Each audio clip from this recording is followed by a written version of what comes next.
Tabletop war games are expensive. Every one of them. And Warhammer is no exception. It's a huge point of contention amongst Warhammer fans.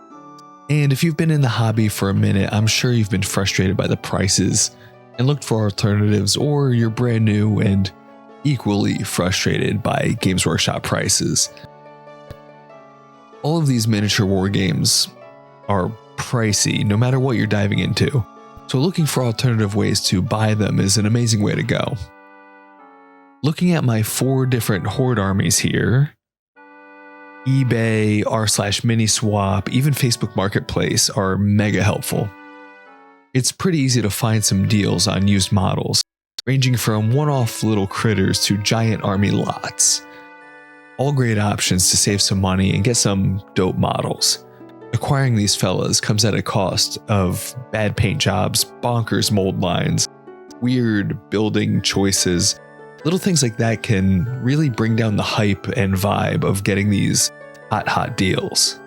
As someone who's bought many used models, I'm going to share all my best tips and tricks for cleaning up these models and giving them the shine that they deserve. Very recently, in the hype to collect my 2,000 points of Thousand Suns, I came across a lovely little collection on Reddit for a very elusive model. Now, a big reason why I love the Sons of Magnus are the Lovecraftian cult aspects of Tzeentch, and I don't think there's a model that shows that better than the Mutalith Vortex Beast.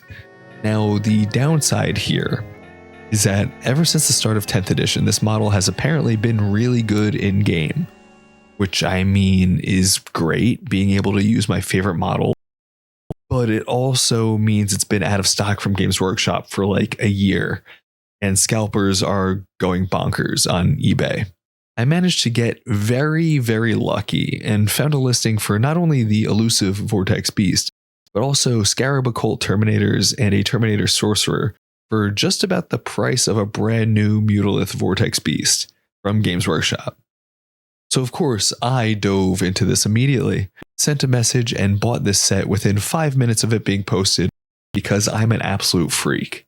Patiently waited for about a week and a half. The models arrived, I opened the box, then shed a weird and freaky single tear. This giant and beautiful model is absolutely covered in mold lines. It wasn't cleaned up at all. Giant gaps and connection points all over the model. Even chunks of sprues still connected to the model from where it was cut off.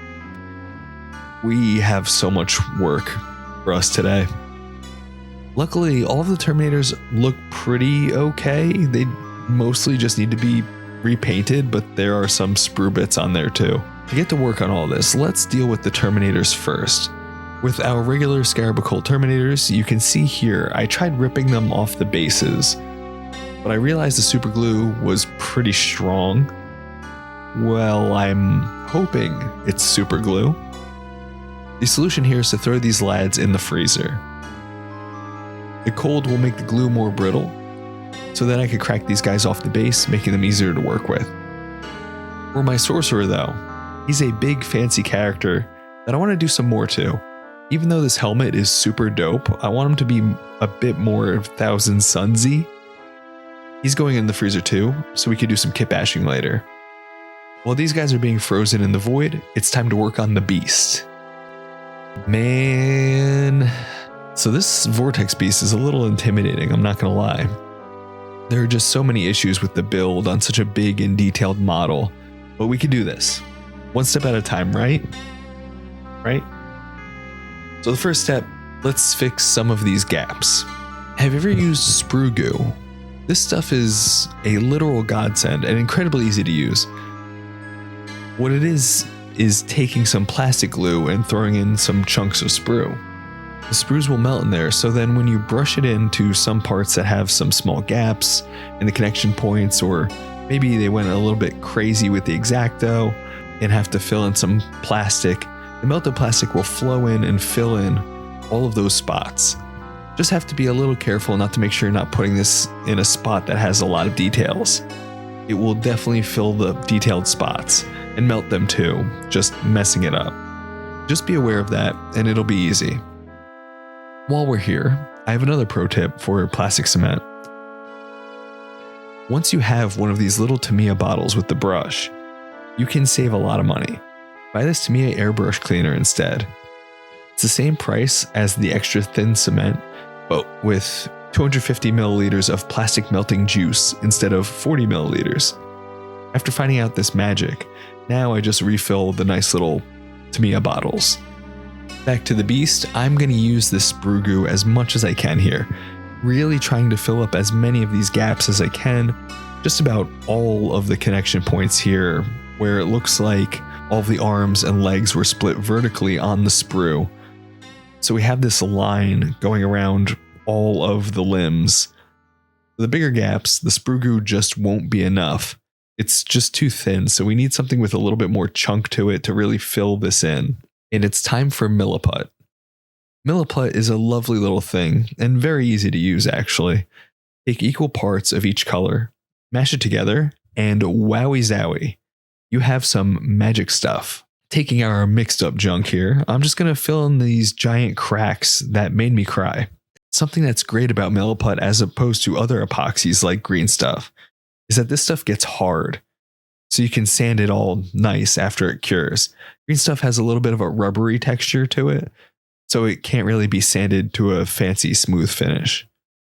After all that, we have the big daunting task here.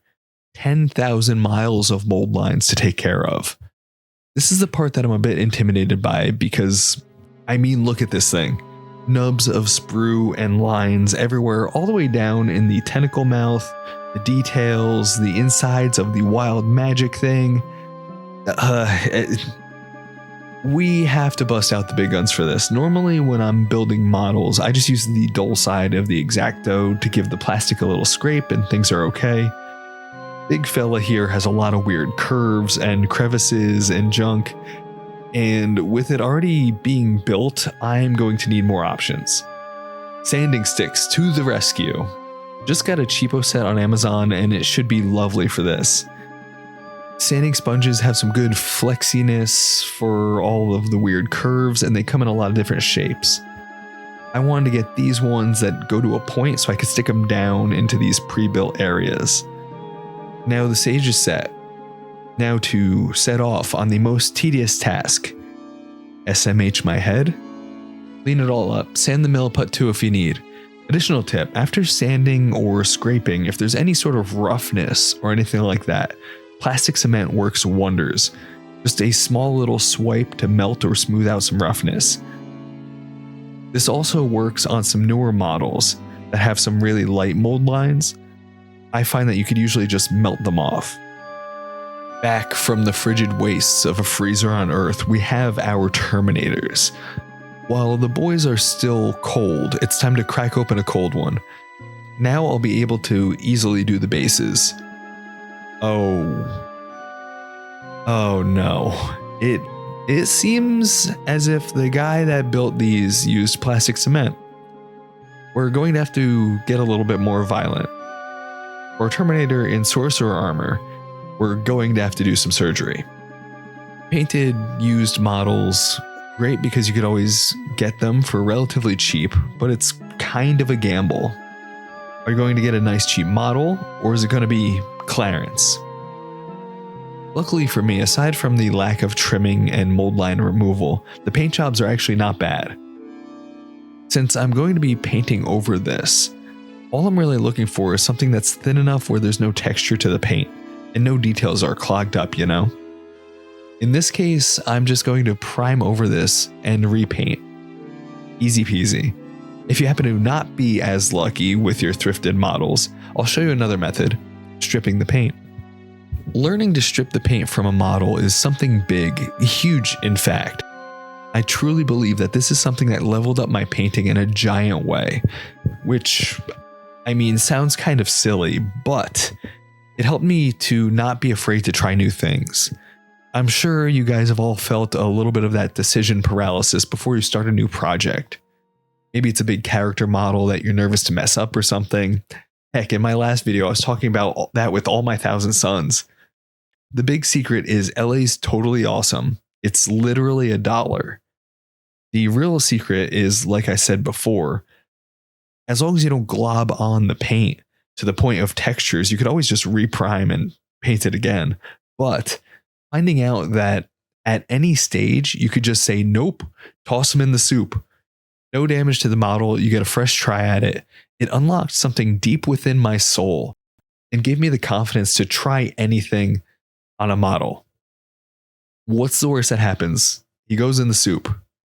Using LA's Totally Awesome is really just that easy. Nothing special needs to be done at all. What I think is the really nice part about this, as opposed to some of the other paint strippers, is that this won't damage the model at all. I've left some models in the sauce for a week at a time before, just because I've forgot about it, got lazy, or was really trying to take off some primer or something. Usually just an overnight dip is fine. Then I just take a little brush or something and rinse it with a gentle scrub under warm water. Now check it. Here's what the little lad looks like after his bath and now primed, compared to the lad that was just getting primed without the bath first. As you can see, stripping the paint may not even be needed. Honestly, most situations are like this unless, you know. Clarence. Onto our sorcerer. The kit bash here is mega easy because luckily the Scarabacol Terminator kit comes with enough extra bodies and bits where I can really just replace some of the little doodads, and instead of being a generic chaotic man, he'll fit right in with the Nito Space Egypt theme. Just took a little extra chopping since I had to cut apart the connection points, but it has some big chunky armor. He's able to cover up everything and turn into a clean kit bash. Here we are. We are ready. I guess it's time to paint these all up. For the Terminators, we're just going to go with the colors from the last video. Our bright ass gold and cyan armor will go nicely here. Glowy bases, the whole jam. Same thing on the sorcerer. Just, you know, more detail since he's the big boss. Then we're on to the big guy, the Vortex Beast. Now, did I bite off more than I could chew trying to repair this whole squad of Termies, plus a sorcerer, plus a giant model? Yes. Am I still going to finish him because I'm an insane person? Yes, again. The actual painting of this guy wasn't anything too complicated. He's just big. Pale yellow and Baharoth blue on the skin and the armor and the spikes. A wash with the Pilar Glacier contrast paint. The exciting part is this giant vortex on his back. The plan for the big glowing magic flames is simple. Blended our bright Baharoth blue into fluorescent pink. Had to do some object source lighting on the man himself to make this look like a proper glowy death orb or whatever it is. Magic fire. And then after about 10 years, he's good to go and we can attach him to the base. Then the guys are finally done. So let's get to the spinny shots. Thank you for watching, friends and foes. Hopefully some tips in here will help you out when you're snagging some good deals on some used models. If any of these tips helped you, please give this video a like or my channel a subscribe, or if you have any tips, I would love to hear them in the comments. And as always, come hang out with me on Twitch at twitch.tv/drinkyourpaintwaterlive, where I stream 3 times a week.